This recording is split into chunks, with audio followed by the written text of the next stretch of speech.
Okay, so today I'm going to talk about a paper that was published in early 2020. This is based on a master's thesis project, student Kavya in my laboratory in the pharmacology and toxicology department here at Wright State. And so again, this is part of her master's thesis to actually look at a protein kinase known as ATR. So this paper deals with a protein known as ATR and its role in UV response in a cell type we refer to as quiescent. So most cells in the body, as we know, are in a non-replicating state. This includes even cells in our skin, in the epidermal layer of the skin, for example, where we have primarily keratinocytes. The basal layer of the epidermis will have some cells that are proliferating, but the rest of the cells are differentiated. And the basal layer also have quiescent cells that are maybe induced to divide under certain circumstances.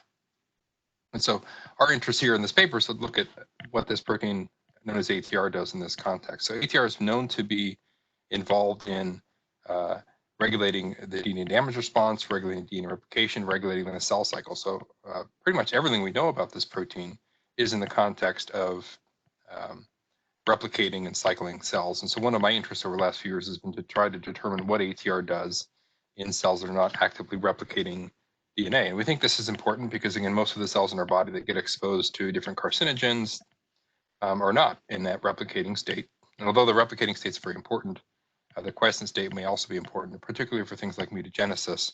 When cells get induced to divide, if they have damage and ATR regulates that response, then it's important to know. Moreover, ATR kinase inhibitors have entered clinical trials for cancer therapy.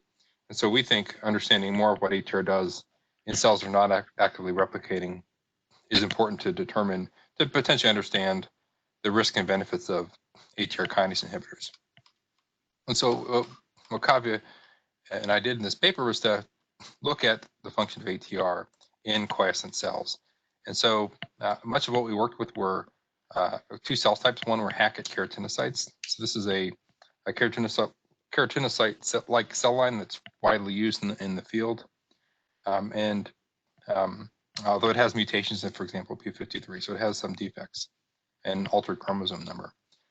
And so typically when people do experiments in cell culture, they have cells in a proliferating state. They probably double every day or so. What we did to generate cells in this quiescent state, as indicated here, is to grow cells to confluence. So in the plate, they become confluent, and then deprive them of growth factors. So normally we have fetal bovine serum in the medium, typically 10% or more. In this case, we use 0.5%. So it's a significantly reduced level of growth factors in the medium. And to be sure that the cells were indeed not replicating, what we did was to add a nucleotide analog known as BRDU, or bromodeoxyuridine. This gets incorporated into the genomic DNA during replication. And then we can isolate, purify that DNA, spot it on a membrane, and then use an antibody against BRD to actually detect the amount of DNA synthesis taking place. And so we can see in proliferating cells, we see a nice robust signal. However, in the quiescent cells, there's no or significantly reduced DNA synthesis taking place. So we're comfortable with the idea that these quiescent cells are indeed quiescent, they're not replicating. So the next question was to determine, okay, do they actually, if we expose them to UVB, which UV radiation is a very common environmental carcinogen, does ATR get activated in this state? And so what we did was to then pre-treat cells with either DMSO or an ATR inhibitor, like a small molecule drug. In this case, we use VE821, which is probably the most widely used ATR kinase inhibitors in the literature. It's currently being replaced by more specific compounds that are actually are entering clinical trials. But nonetheless, the ATR inhibitor we use, that does indeed inhibit ATR. So what we did was then to expose cells to UV. So we pre-treat with DMSO vehicle or ATR inhibitor for 30 minutes, then exposed to UVB. And I believe this was 200 joules per square meter UVB. And then 20 minutes later, we harvest the cells and make protein lysates and then run them on an SDS gel for Western blotting. So we can see, if we look at the control cells treated with DMSO, see a very nice, robust increase in phosphorylation of several proteins, including ATR phosphorylation on, this is an autophosphorylation site on threonine 1989. So that increases after UV exposure. And then we look at other substrates, including CAP1, which is a heterochromatin regulating protein, very robust increase in phosphorylation. CHEK2, which is actually not an ATR substrate, it's an ATM substrate, also gets induced. And then P53, which is a well-known tumor suppressor gene or protein that is phosphorylated by ATR after DNA damage. So again, several proteins become phosphorylated. If we inhibit ATR, it seems to largely abrogate the CAP1 phosphorylation, the ATR phosphorylation, and p53 phosphorylation, but not CHEK2 phosphorylation. So it looks like this inhibitor is specifically inhibiting ATR and not ATM. So this, again, evidence suggests that ATR is indeed activated after DNA damage in quiescent cells. In figure 1C here, we just simply quantified that phosphorylation from several repeat individual experiments. So we next wanted to confirm this in another keratinocyte cell line. So again, Hackett cells they have defects and mutations, and so we wanted to determine this in another cell line. So we used telomerase immortalized human neonatal foreskin keratinocytes, or we call these NTERTs. Similarly, we could, as in figure 1 with the Hackett cells, we could measure the DNA synthesis. And in these cells, although we use a little bit different defined medium, we could still grow them confluence and then deprive them of growth factors. And we see a significant reduction in the level of BRD incorporation into the genomic DNA when we grow these cells to the quiescent state. In figure 2b, we can again pre-treat with ATR inhibitor vehicle exposed to UV. Very similarly, we see induction of CAP1 and p53 phosphorylation in the control cells after UV, but not in the ATR inhibitor itself. So arguing that, again, this is indeed an ATR response. And in figure 1C or 2C, we've quantified that from several independent experiments. So now we want to know, okay, how is this regulated? In replicating cells, we know that stalled replication forks can activate ATR. That is the major signal for ATR activation. In non-replicating cells or quiescent cells, we know a little bit less about how that may take place. However, some previous literature or previous data from my lab and from other labs have indicated that DNA repair can actually activate ATR. And we'll talk about this model a bit later on. What can happen is you get, when you get UV photoproducts induced by UV radiation, those in the genomic DNA, those photoproducts are removed by a process known as nucleotide excision repair. That leaves gaps in the DNA, and those gaps are thought to be a potential signal for activating ATR. And so to test whether or not that is indeed the case, we use an inhibitor against, or a couple of inhibitors against a protein involved in nucleotide excision repair. And so this compound, abbreviated TPL, is triptolide, and SP is spironolactone. Both of these drugs target the protein XPB, a component of an enzyme complex known as TF2H that's essential for nucleotide excision repair. These drugs act by a little bit different means, but nonetheless, they both inhibit XPB. THC1 is actually another, it's an inhibitor of a CDK7, which is another component of TF2H that is not required for nucleotide excision repair. TF2H is also involved in transcription, and so this THC1 will actually inhibit transcription because it interferes with TF2 function in transcription. So we then, again, pre-treated cells with these different inhibitors, then exposed to UV, and looked for activation of ATR by looking at CAP1 and p53 as readouts for ATR signaling. And we can see both triptolide and spironolactone significantly reduce the level of phosphorylation in these cells, whereas THC1 did not. So this argues that maybe it looks like nucleotide excision repair may be the signal that then activates ATR in these quiescent Hackett keratinocytes. In figure 3b, it's just simply a quantification from several independent experiments. So we next want to look at what is actually the function of ATR. What effect does this have on cell viability? And so we did a couple cell survival assays by a couple different ways. Again, these Hackett keratinocytes and then in NTERTs.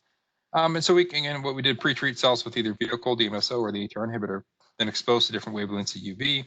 And then a few days later, we then look for cell viability. And we can see that the ATR inhibitor does seem to modestly, it's not very dramatic, but it does seem to sensitize the cells to the UVB radiation. In data, we've not shown if we do this in proliferating cells, we see a much more dramatic effect. And so that's very consistent with the idea that ATR is very important in replication. And so with DNA damage in replicating cells, makes the cells more dependent on ATR, and therefore, when you inhibit ATR, the cells don't survive as well. In figure 4b here, we did a cytotoxicity assay looking at release of lactate dehydrogenase from cells, and consistent with the reduced survival, we see a little bit slight elevation of that response when we treat cells with ATR inhibitor. We did very similar experiments in enterics.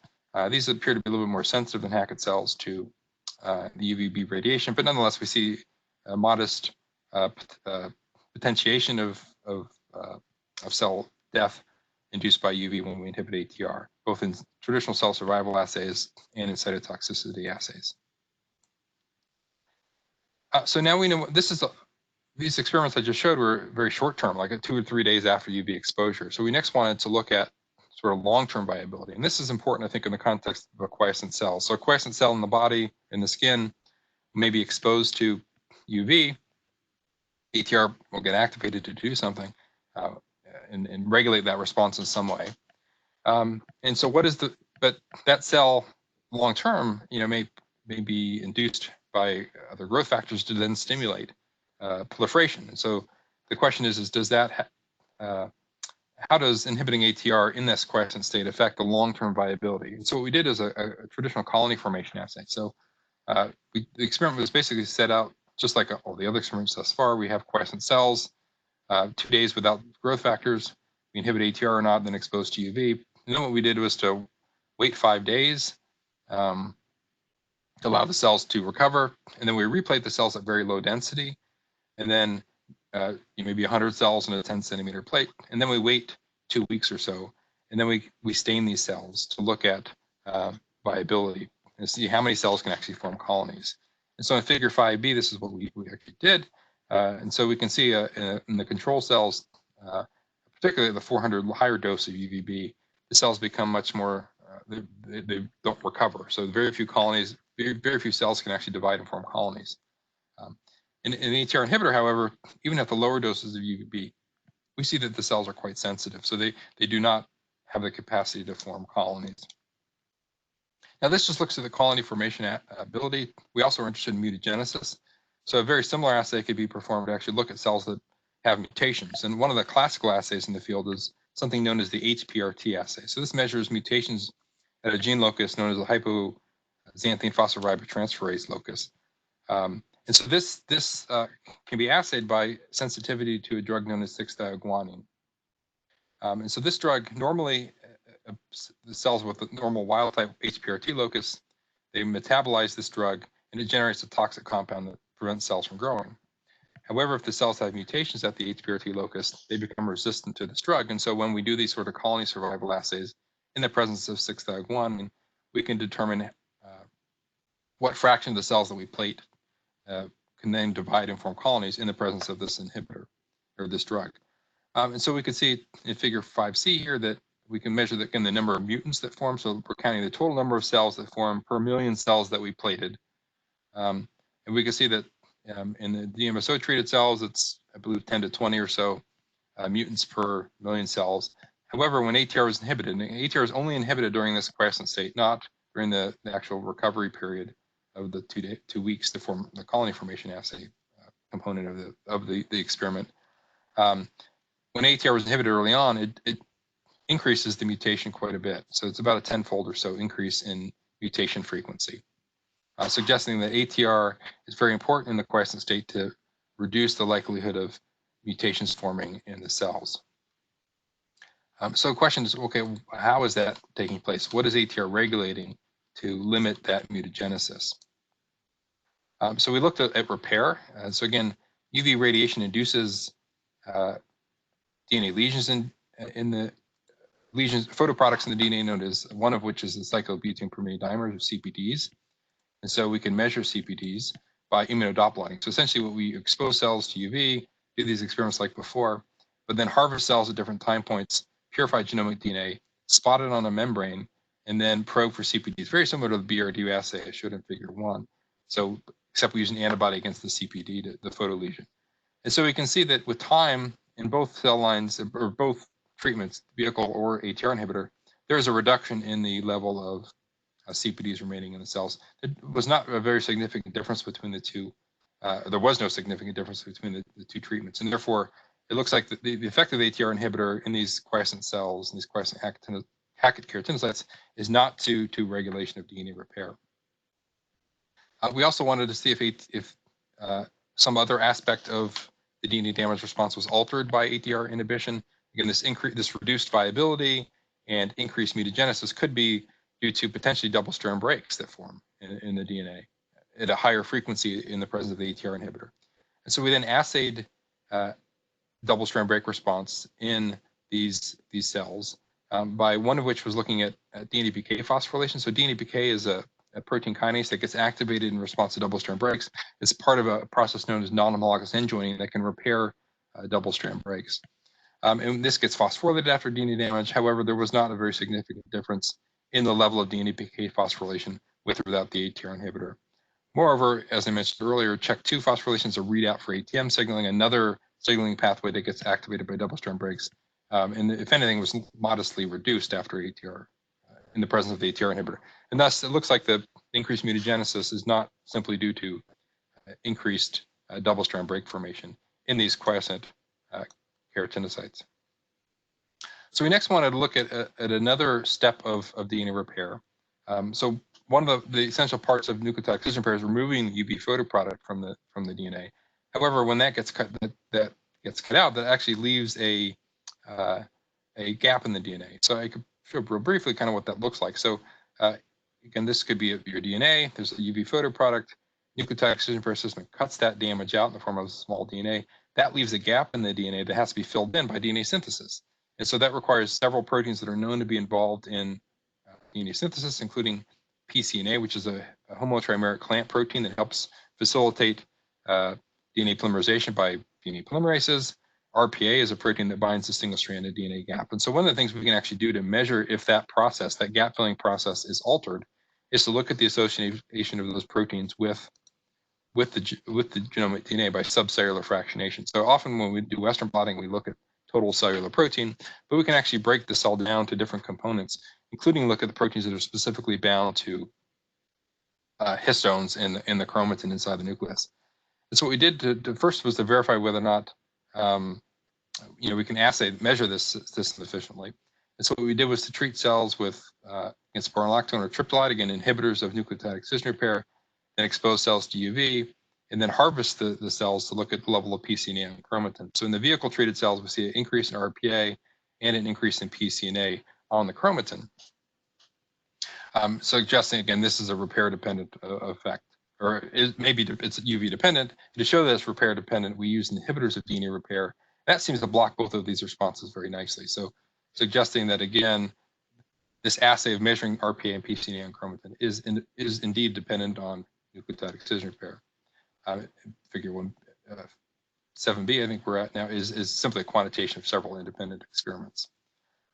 So we next were curious about whether or not again, related to this idea of mutagenesis being affected, we know that PCNA, that clamp protein, can be modified. So one of the major modifications is the monoubiquitination on the lysine 164 of the end of the protein. And this modification is actually important to sort of shuttle PCNA into a different pathway of DNA synthesis. And so this modification of PCNA is often used as a signal for activating to recruit translesion synthesis DNA polymerases.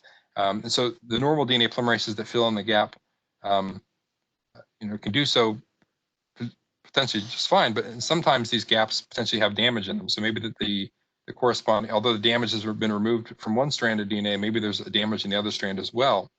And you can't remove that by nucleotide excision repair until you generate another double-stranded DNA to restore that gap or complete that gap synthesis. And so one of the things we could do is actually measure this other translesion synthesis pathway. And the traditional way that is looked at, or one of the ways it's looked at, is through looking at this monoubiquitination of PCNA. And essentially what it is, if you look at PCNA levels on chromatin, and then if this ubiquitin is about an 8 kilodalton modification, so the protein shifts about 8 kilodaltons on an STS gel. And so we can see, again, at different time points after UV exposure, we see an increase in this monoubiquitinated form of PCNA. Interestingly enough, when we inhibit ATR, we see that this is a little bit higher. So there's more of that modification taking place on PCNA. So again, this modification is to trigger this translesion synthesis pathway that, although these DNA polymerases, these TLS polymerases, can allow DNA synthesis under maybe more stressed conditions, including with gap damage in the template, they're less accurate sometimes, depending on the polymerase that gets recruited. And so potentially the mutagenesis we see by the HPRT assay, and potentially even the reduced survival, may be due to more of this pathway being utilized to promote cellular responses to damage in these quiescent cells. So we've also looked at even RPA. So RPA levels are also elevated on the chromatin, which may indicate that there's more open gaps on the DNA, so the gaps are not filled in as quickly. So and this is a quantification of several independent experiments, all of which indicate in the presence of the ATR inhibitor, we see more RPA on the chromatin, more PCNA, so the gap filling, there may be more gaps and they may be filled less efficiently, and then more of this modified PCNA. So this leads us to, again, a model for how we think ATR is functioning in quiescent cells. So again, when you have UV photo products, they get cut out by nucleotide excision repair. That leaves a gap in the DNA. We think that gap is a signal for activating ATR potentially through RPA. The major model, if you look at the literature for ATR signaling, is that it gets recruited to RPA-coded single-stranded DNA. We think that may take place in quiescent cells as well as replicating cells, but by a different mechanism in the quiescent cells. So if ATR is active, again, you get maybe some level of PCNA modification, but otherwise you can get normal DNA synthesis and gap filling and allow cells to survive just fine. However, when ATR is inactive, which is in the case of using an ATR inhibitor, ATR is actually still recruited, but it's no longer able to function to phosphorylate some protein. We don't know what the relevant substrates are for this pathway, but we know it does phosphorylate proteins like CAP1 and P53. But so in the absence of ATR, there's a greater dependence on this. We see more of this PCNA modification, more RPA on the chromatin, potentially larger gaps or more gaps, and then potentially more TLS polymerase recruitment. And this is not something we've assayed yet. It's one of the things we need to do in the future. And so we think that in the absence of ATR, there's a greater reliance on this pathway. Because this pathway is known to be mutagenic, this may lead to more, again, mutagenic cell survival. And it may lead to cell death. So again, there may be multiple things that can take place in response to these gaps. And so again, that's just a brief summary of this paper. It's still an active area of research in my lab. One of the things we're interested in what ATR does in different types of cells that are not replicating their DNA, quiescent cells, differentiated cells, potentially senescent cells. There's all sorts of cell states that cells can exist in that are not proliferating and going through the cell cycle. And we really don't know a whole lot yet about what ATR does under those conditions.